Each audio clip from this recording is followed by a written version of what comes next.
بسم اللہ الرحمن الرحیم۔ آج کا عنوان ہے علم کا شوق۔ اس کے متعلق ایک خوبصورت واقعہ آپ کو سناؤں گا۔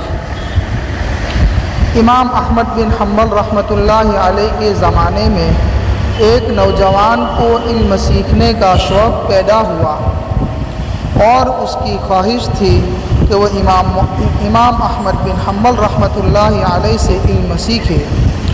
اس نے لوگوں سے حضرت کا پتہ پوچھا۔ لوگوں نے کہا کیوں؟ نوجوان نے کہا میں ان سے علم سیکھنا چاہتا ہوں۔ لوگوں نے کہا تم ان سے علم نہیں سیکھ سکتے، اس لیے کہ وہ تو حکومت کی جانب سے اپنے گھر میں نظر بند کیے گئے ہیں۔ نوجوان نے کہا مجھے صرف ان کے گھر کا پتہ بتا دو۔ لوگوں نے پتہ بتا دیا۔ اب اس نے یہ تدبیر کی کہ اپنے پاؤں پر پٹیاں باندھ لی اور فقیر جیسا حلیہ بنا لیا۔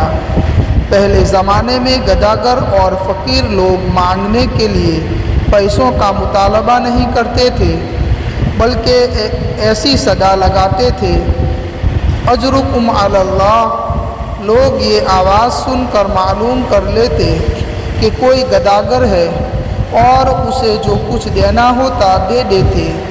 یہ شخص بھی اسی طرح پورے گاؤں جاتا اور صدا لگاتا رہتا کہ اجرکم علی اللہ۔ اسی طرح صدائیں لگاتا ہوا یہ شخص امام احمد بن حنبل رحمۃ اللہ علیہ کے مکان پر بھی پہنچا، جہاں امام احمد بن حنبل رحمۃ اللہ علیہ نظر بند تھے اور آپ کو اس گھر سے باہر نکلنے پر حکومت کی اجازت نہیں تھی۔ نوجوان وہاں پہنچا اور صدا لگائی اجرکم علی اللہ۔ امام صاحب نے گداگر کی آواز سنی اور اوپری منزل سے جھانک کر نوجوان کو دیکھا، یہ سمجھتے ہوئے کہ کوئی فقیر آیا ہے۔ انہوں نے اوپر سے ایک درہم پھینکا۔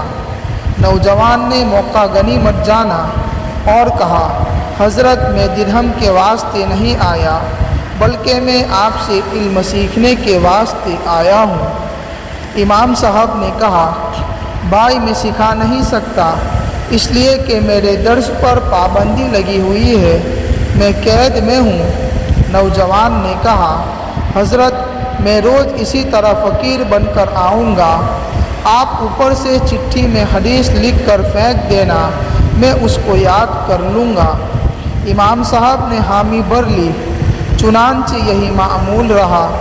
روزانہ وہ نوجوان امام صاحب کے گھر پر آ کر آواز لگاتا اجرکم علی اللہ۔ لوگ سمجھتے کہ گداگر بھیک مانگ رہا ہے اور امام صاحب سمجھ جاتے کہ طالب علم آیا ہے، چنانچہ وہ اوپر سے ایک حدیث لکھ کر ڈال دیتے۔ یہ اس کاغذ کو لے کر چلا جاتا اور یاد کر لیتا۔ اس طرح کافی عرصہ گزر گیا۔ ایک عرصہ کے بعد حکومت بدل گئی اور امام صاحب سے وہ پابندیاں ختم کر دی گئی، بلکہ حکومت ہی کی اجازت و اصرار سے جامع مسجد میں آپ کا باقاعدہ درس ہونا شروع ہو گیا۔ اللہ تبارک و تعالی ہم تمام کو بھی علم حاصل کرنے کی توفیق عطا فرمائے اور اس پر عمل کرنے کی توفیق عطا فرمائے۔